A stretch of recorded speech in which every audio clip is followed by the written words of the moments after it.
Nous voici fêtés, nous aussi, avec cet essai, les 50 ans de la Honda Civic. En 50 ans d'existence et 11 générations, la Honda Civic a donc parfois été épique, parfois beaucoup moins.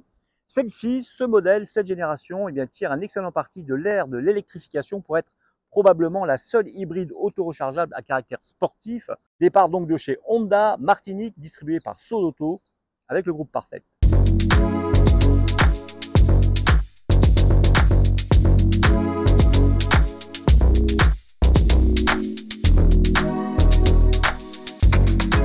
Alors de prime abord, le système hybride de la Civic n'est pas exactement le même que celui du CR-V par exemple.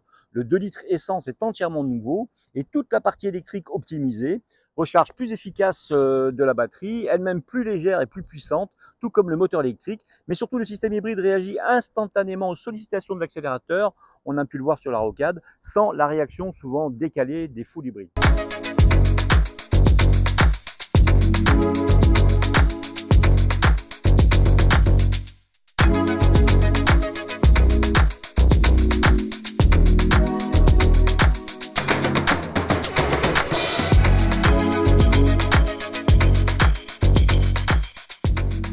Mais je m'arrête sur le style. Honda nous propose des lignes de pare-chocs plus expressives, avec notamment des éléments noirs qui assoient l'avant de la voiture et une calandre élégante en nid d'abeille, complétée par des phares à LED assez fins.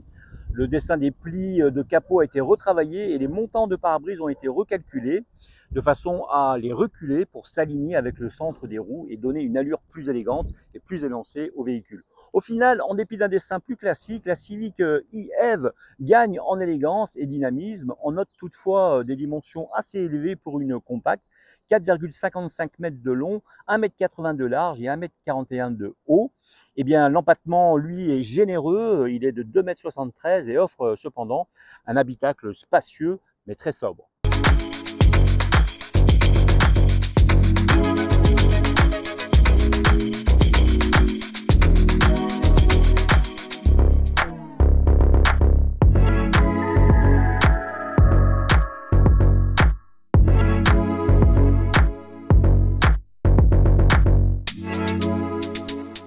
Sous le capot, donc, on retrouve une cinématique relativement complexe avec un premier moteur électrique chargé d'entraîner les roues avant, puis un second moteur électrique qui fait office de générateur. Ces deux moteurs sont couplés à une batterie de 1,05 kWh, un nouveau moteur 4 cylindres 2 litres de 143 chevaux, donc à injection directe et cycle Atkinson, se charge quant à lui d'assurer la partie thermique et entraîne lui aussi les roues dans les situations de conduite les plus exigeantes. Au total, le groupe Moto Propulseur délivre une puissance cumulée de 184 chevaux, un couple maximal de 315 Nm.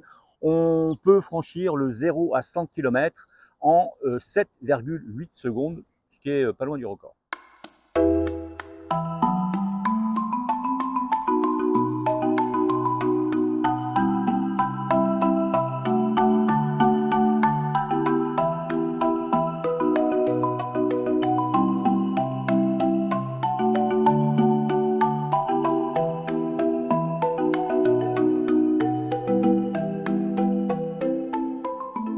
À Fort-de-France et généralement dans nos bourgs, la Civic roule en mode électrique la majorité du temps. Quand le conducteur sollicite l'accélérateur, la voiture passe en mode hybride. C'est alors toujours le moteur électrique de traction qui actionne seul les roues, tandis que le moteur thermique génère la puissance électrique requise sans être relié mécaniquement aux roues. Sur autoroute, en revanche, le 2 litres prend le relais si besoin et s'accouple au train avant, tout en conservant l'assistance du moteur électrique si nécessaire.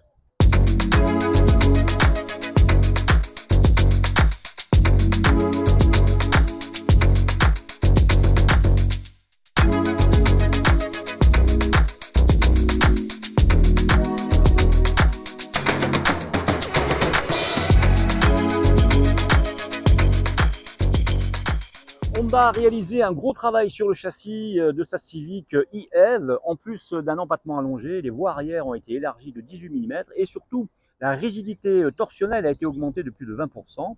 Même les suspensions et la direction ont été retouchées. À la conduite, le résultat est particulièrement probant avec un toucher de route excellent et une caisse capable d'offrir à la fois une tenue de route confortable et un comportement dynamique. Le point le plus haut du toit a également été reculé par rapport au dernier millésime et abaissé de 2,5 cm avec une pente douce en direction du haillon, lequel a lui-même été allégé de 20% pour faciliter son maniement.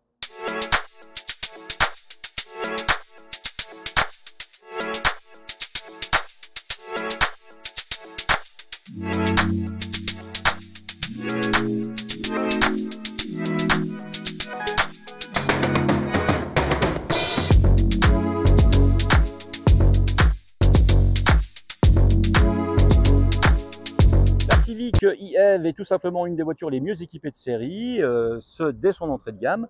La liste de tous ces équipements serait trop longue à dresser ici, mais principalement on profite de la reconnaissance des panneaux de signalisation, le freinage d'urgence, un régulateur de vitesse adaptatif avec assistance dans les embouteillages et centrage dans la voie, la détection d'angle mort, les radars de stationnement, la caméra de recul, l'entrée dans le véhicule et le démarrage sans clé, un écran tactile de 9 pouces, des phares à LED automatiques, la climatisation bizone, 4 ports USB et des sièges avant chauffants avec réglage électrique pour le conducteur.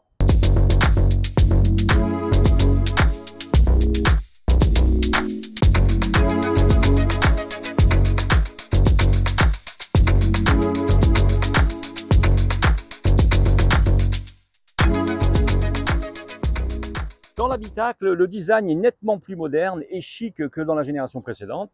Sa présentation épurée, monochrome, sans être monotone, composée de matériaux de qualité, procure une bonne première impression, un aspect important quand les consommateurs y jettent un coup d'œil chez le concessionnaire. Les stylistes de la marque ont décidé d'apposer un grillage à même la planche de bord, dans laquelle sont dissimulées les bouches d'aération, avec des manettes pour régler le débit de la direction de l'air. Quant au système multimédia, un écran tactile de 7 pouces figure de série, souligné de boutons physiques pour accéder aux fonctionnalités principales du système, de l'intégration Apple CarPlay et Android Auto, ainsi qu'une chaîne audio à 8 haut-parleurs, alors que dans les versions supérieures, on trouvera un écran de 9 pouces, mais qui incorpore les boutons de navigation, ainsi qu'un système Bose à 12 haut-parleurs et une recharge de téléphone par induction. C'est le cas dans notre véhicule d'essai.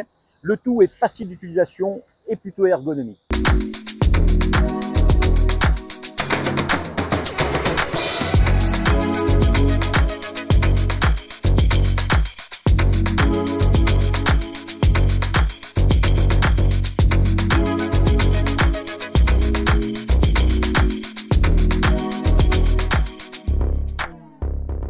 Sur la route, la Civic fait d'abord ce qu'une hybride doit faire, la récupération d'énergie efficace.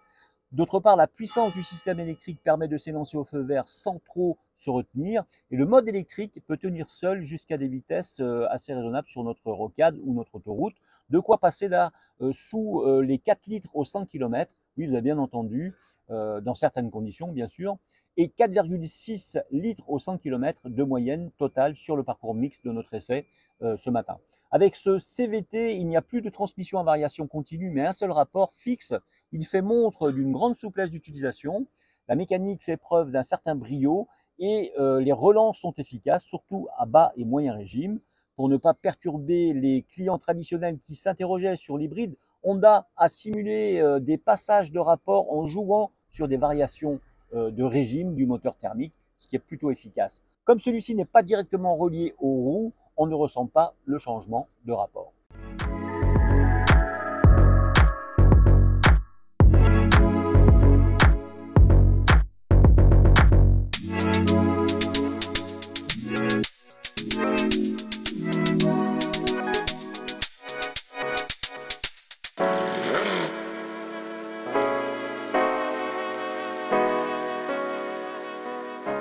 Eh bien pour ma part, il me reste à vous souhaiter un très bon essai si vous allez donc essayer ce nouveau modèle Honda Civic qui fête donc ses 50 ans. Je vous conseille de le faire. C'est un véhicule hybride qui nous a ravis ce matin. Et puis je vous donne rendez-vous tous les matins du lundi au vendredi, vous le savez maintenant, dans l'instant auto à 7h05 et 8h05 sur Maxi Martinique 107.1 et 107.3 FM. Et comme on ne s'arrête pas là, ce grand talk show, on vous le propose donc tous les vendredis soirs à 19h avec nos chroniqueuses et nos chroniqueurs. L'idée, vous parlez automoto bien sûr. Rendez-vous pour un prochain essai très vite en Martinique.